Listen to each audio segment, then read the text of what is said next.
Oui, parce que vous êtes toujours en lien, c'est vrai.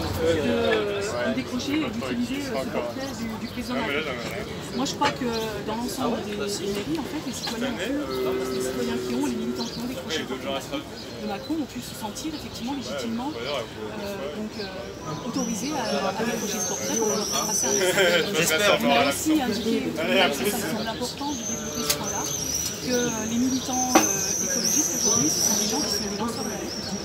Il faut les protéger à ce titre-là parce qu'ils ont une mission qui est fondamentale d'informer le public sur cette question aussi importante, il n'y a rien de plus important l'urgence climatique.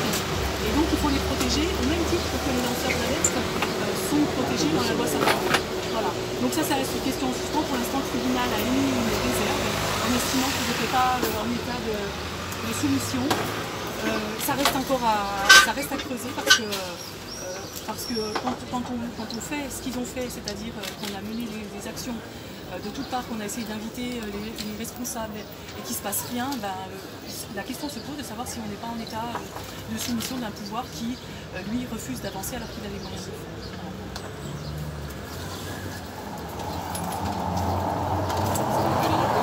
C'était un point juridique sur la défense qu'on a soutenue. Oui, alors Michael, on a déjà parlé avec la légitimité. Nous, on part du principe que vu l'urgence et vu l'inaction actée, et vu surtout toutes les tentatives démocratiques qui ont été faites, ne serait-ce qu'au niveau local et des trois en particulier, donc dans le débat démocratique pour le GCO, si on se concentre sur le GCO, mais le GCO c'est aussi un symbole de toutes les autres inactions et tous les projets climaticides, là il y a eu un débat auquel Michael Kuller a rappelé, ils ont participé de façon active pour donner leurs arguments qui ont été retenus par les deux commissions d'enquête à l'unanimité. Et avant même que les commissions se prononcent, l'ancien ministre et Elisabeth Borne, secrétaire d'État au transport, avaient dit que de toute façon, quoi qu'il arrive, le projet se fera. Donc à partir du moment où on a ça, et ensuite ils n'en sont pas restés là, il y a quand même eu l'action des grévistes de la faim. 30 jours de grève de la faim.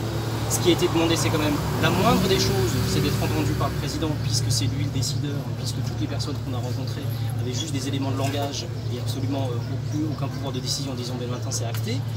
On a encore des recours sur le fond, ne serait-ce que sur le GCO.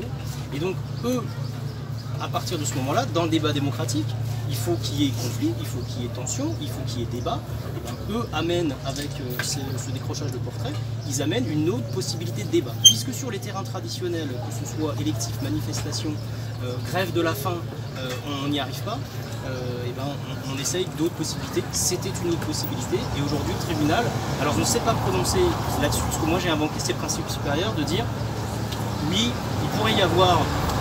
il y a une action qui est hors cadre de la loi, extra-légale, pas hors la loi, pas infractionnelle, mais ça fait partie de l'essence même de la désobéissance, civile, et que du coup, il pouvait s'accaparer une jurisprudence de la chambre criminelle concernant le vol des documents dans les affaires prud'homales quand on vole un document au patron pour pouvoir se défendre. Ça a été reconnu comme, oui, c'est une cause légitime, puisque c'est pour les principes de la droit de défense. Aujourd'hui, ils ont considéré que maintenant, là, les principes de la droit de défense n'étaient pas concernés, mais ce n'est pas ce que j'invoquais. Ce que j'invoquais, c'était qu'on avait des principes supérieurs, que ce soit le principe de participation du public qui est inscrit dans le Charte de l'environnement, mais ce soit aussi le droit à la vie, que ce soit l'article 1 de la Convention européenne des droits de l'homme, ou l'article 8, le droit à avoir une vie privée, au respect de la vie privée. Tous ces droits-là sont des principes supérieurs et donc nous on invitait le tribunal et on va voir si dans d'autres juridictions pourront suivre, on invitait le tribunal à se dire dans ce cas-là l'action est légitime au vu de la situation et de l'urgence. Voilà ce qu'on a essayé de faire aujourd'hui. On a été entendu en partie, le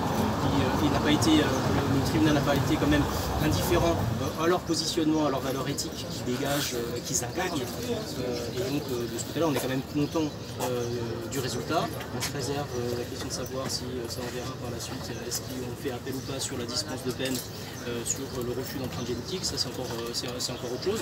Mais en tout cas, forcément, si c'est un plus pour ensuite la défense aussi des confrères et pour d'autres combats en tant que lanceur d'alerte et par rapport à l'atteinte à la liberté d'opinion, ça me paraît important. Ce jugement était déjà une première étape. Ça va ça ? Je parle vite.